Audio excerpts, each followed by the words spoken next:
Hey guys, it's Nick, and thanks for tuning in to an episode of Warhammer Musings. And today I'm just going to babble a little bit about Chaos Lords and Heroes, except the Demon Prince, because he doesn't have Eye of the Gods, but just the fact that the Warriors of Chaos, Lords and Heroes, have to issue and accept challenges. And I'm throwing it into the context of fighting units like Blood Knights or Man Eaters or Grail Knights or maybe even some Troll and Giant Slayers, because a lot of the models act as champions where they can accept challengers.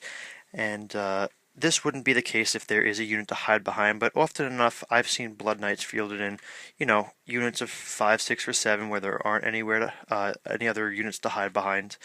No rear rank. Sometimes you'll see man eaters, 4 of them, or if there's, a bunch of them, then they'll have a second rank, so you can actually run and hide. But let's see.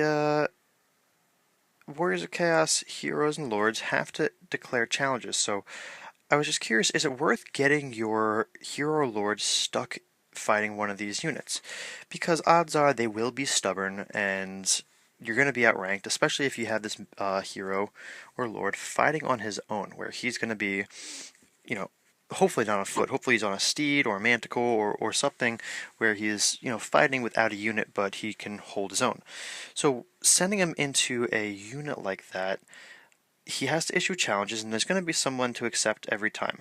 The good thing is hopefully you can kill these characters once a combat, get some overkill, and get an Eye of the Gods roll. In best case scenario, get Demon Prince out of it.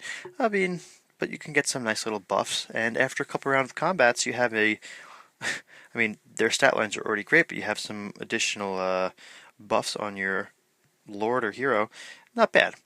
But the thing is, though, will he be stuck there the whole time? Because unless you're fighting with a unit, you're going to have no way to deal with the ranks, and as long as you're outranked, they're going to be stubborn, so they're not going to be going anywhere as long as they have decent leadership. So perhaps supporting him wouldn't be a bad idea. But let's say you want to, I guess, tie up a unit of one of these guys. Say there's just some man-eaters scouting and they're ready to run up in your face. What about sending your Zinch BSB on Steed into that unit? So he's still got his radius of reroll, which is nice, but he's now tied up a unit that's probably going to stick there for a while, and he isn't going to be able to deal too many attacks on you if you're in a challenge.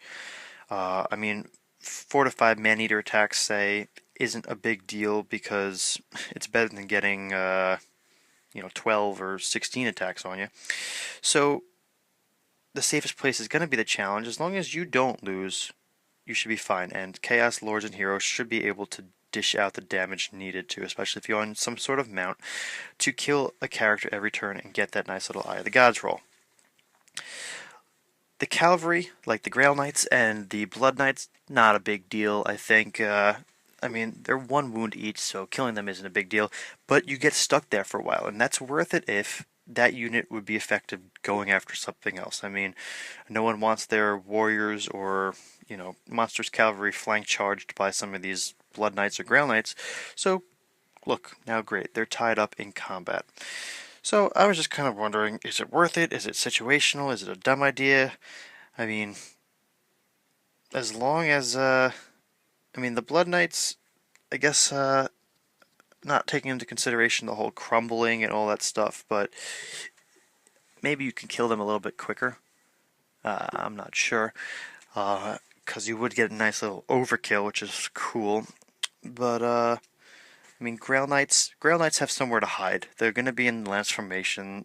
I mean, somebody can decline a challenge and get moved to the rear rank, which, I guess that's how it works, because the opponent gets to choose who is declining and going to the back, or not the opponent, the challenger. But if the challenger is picking a rank and file model that's the same as all the other ones, I don't think it really makes a difference. I could be wrong. But yeah, just curious what you guys think. That's what I've just been musing over. Is that a interesting situation to get into, or what? Just continuously getting Eye of the Gods roll, but just having your hero, caught in combat. So there's some pros and some cons, but I don't know, just a little something I was thinking about. Love to hear what you guys have to think. Thanks for tuning in.